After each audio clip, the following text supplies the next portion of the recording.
This is what I'm going to show you how to make in this video.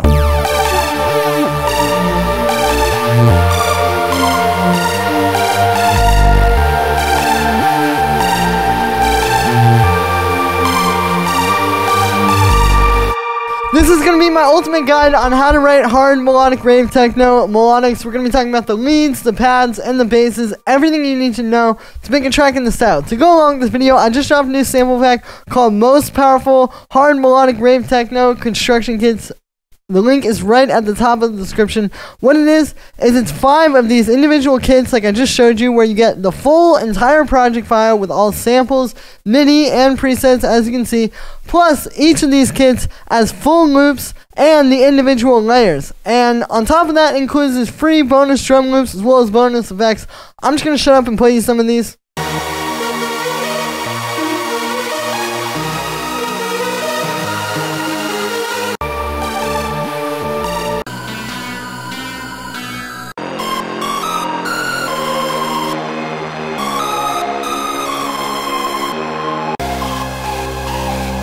You can hear it's all super solid stuff, and the drum loops are really good too.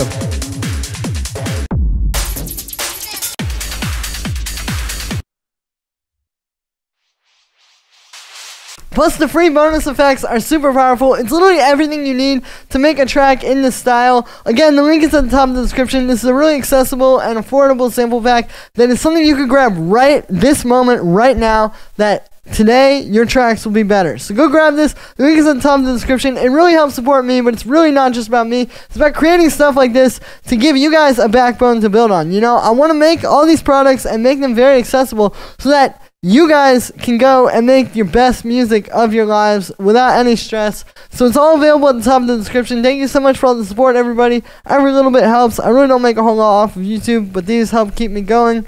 Thank you so much for the support, like I said, and let's dive in.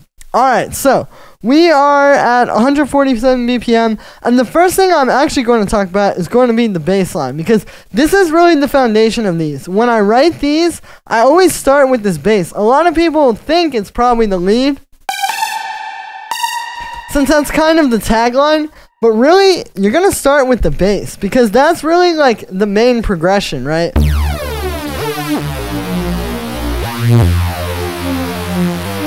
And what's happening is this is the progression here. Like if you look at this, it's just the root notes of what would be the chords. Like if you were playing a piano to this, like here we've got D minor, right? Because you can see it's D, and then we're in the key of D minor, so you know the next that it's going to be a minor chord. We have an A sharp major, which is the major 6th. We have a major 3rd chord, so F major there. And then we have a minor 4th chord there, so G minor. So it's like actually a pretty simple minor progression. And then also we have these gliding notes here.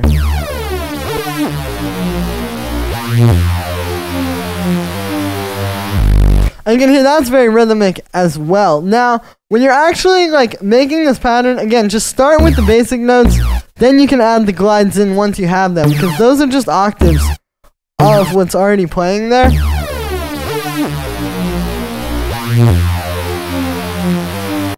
Yeah, so once you start with that, that's already going to give you so much to work from, because if you look at the lead, I mean, obviously it's all notes in the same key, but the bass line underneath that is what's really making that lead. You know, that's what's really helping tell the story of the lead. So that while we're still talking about MIDI, the next thing I would move on to would be the lead. So once you have that bass line, again, this is going to be kind of like the backdrop of the story, the setting, all that. Now we need some characters, and that's where the lead comes in.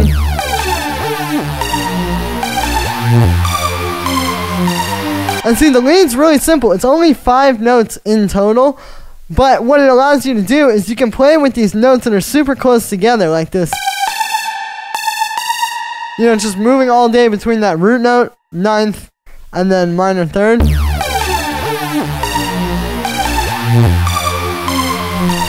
Or technically actually the 4th, because we're looking at this from a D minor perspective. The 4th, 5th, and 6th, and then minor 7th, and then the root note up there.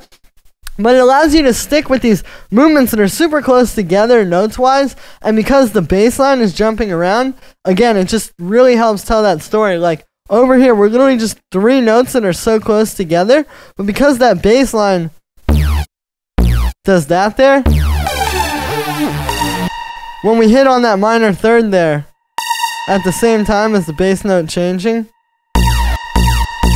you can hear it's very powerful. So really what's happening in the lead is very simple, but it's because of what it's doing with the other stuff that's making it work so well. And I'll also talk about with the lead too, like just this idea of having the root note kind of be what we're working up to, right? Like this bass very clearly establishes D minor. So then when we hit with G right off the bat on the lead, right, the 4th, what it's essentially doing is it's kind of like building more tension because you're really waiting for it to hit that D. And then when it does hit that, not as like the main note, but kind of like a bar or 2 bars in here, it's like a very powerful resolution. And that's not to be overlooked either. Like being in a certain key and then picking like 2 or 3 notes that are really like the 4th and 5th and 6th and then working up to that root note. Because then when you do get that, it's very powerful. Now, I'll talk about the MIDI on the pad, and then we'll talk about the sounds, because the pad is usually the last thing I do, right? Like, these 2 on their own really tell the whole story. But then you add this on top, and it's just going to help narrate the story a little bit.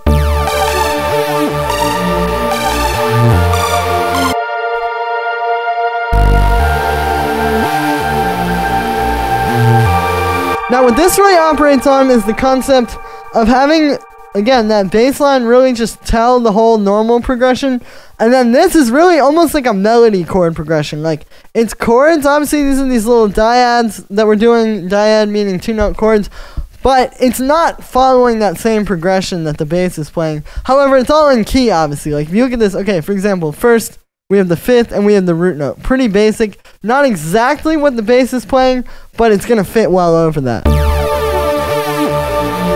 And then it also keeps droning while the bass is moving. Then here, the bass is playing the minor third. And we go up to the 6th, and then that minor third. Then here it's another 5th with a 4th. Then it's a root note. And that minor 6. So it's like a very simple progression. It's really just knowing that scale really well. And even if you don't know the scale by heart, I mean, you could literally just, like, let's say you're in D minor, like we are here. You could just Google D minor scale and have it, like, right over here on the screen somewhere. And just be able to have that open. Because literally, like, once you unlock that, all of this becomes very doable, as you can see. It's just a matter of playing with the different voices in the scales. So then for the sounds. I'll start with the bass. You know, a lot of these sounds you'll notice are pretty simple, right? Like this is like what you would think of as a pretty basic super saw type of sound. It's 2 saw waves. Detune, we've got a bit of pulse width on the second one to make it unique. And then some unison. But what really is going to make these sounds more unique is using distortion to create like a different or more enhanced texture on it. So what I mean by that is, like, again, this is just a basic respace. But then you add this amp on here, just blended at like 12%.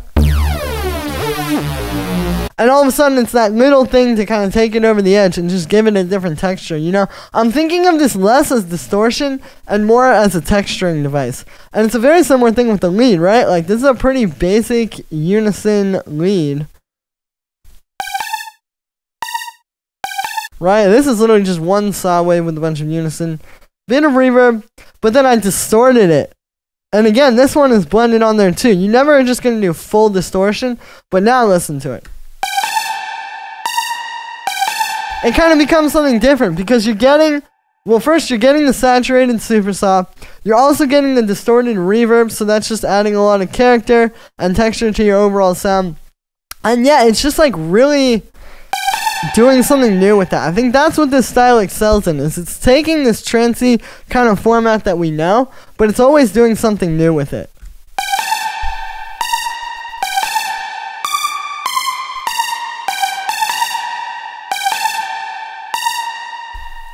Then for the pad sound design, so this is made with Operator, and this can work really well for these pads because when you're working with so many unison saw waves, as we are doing, as you can see, it can end up to kind of all sound kind of similar. So what you need to do is if you're going to have two patches of that, like the bass and the lead, make sure this pad or whatever other synths are not just like that basic super saw thing.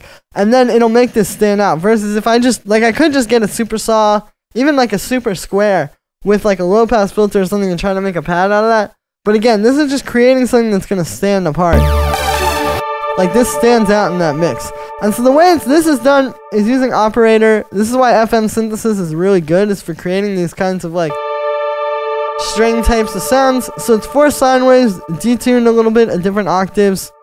You know, just a bit of reverb and then a high pass. It's actually not that hard to make. And it also allows you to make a sound that's harmonically rich, but it's not so harmonically rich that it fights with the bass or anything.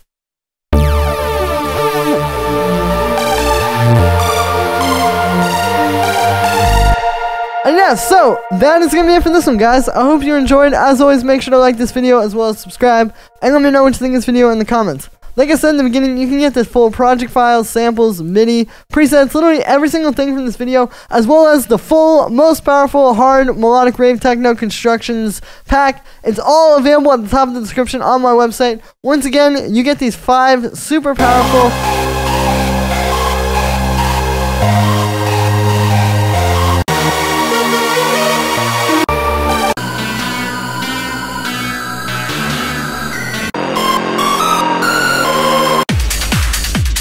You know, it's all these super powerful synth construction kits, all the individual layers of audio, MIDI, and the Ableton file. So you also get the presets, literally everything from these, plus these free bonus drum loops and free bonus effects. It's an amazing value, something that you can grab right now that I promise by the end of today, you will make the best track you've ever made. My promise, or your money back. Link is at the top of the description. Thank you so much for the support, guys, and I'll see you tomorrow with another video.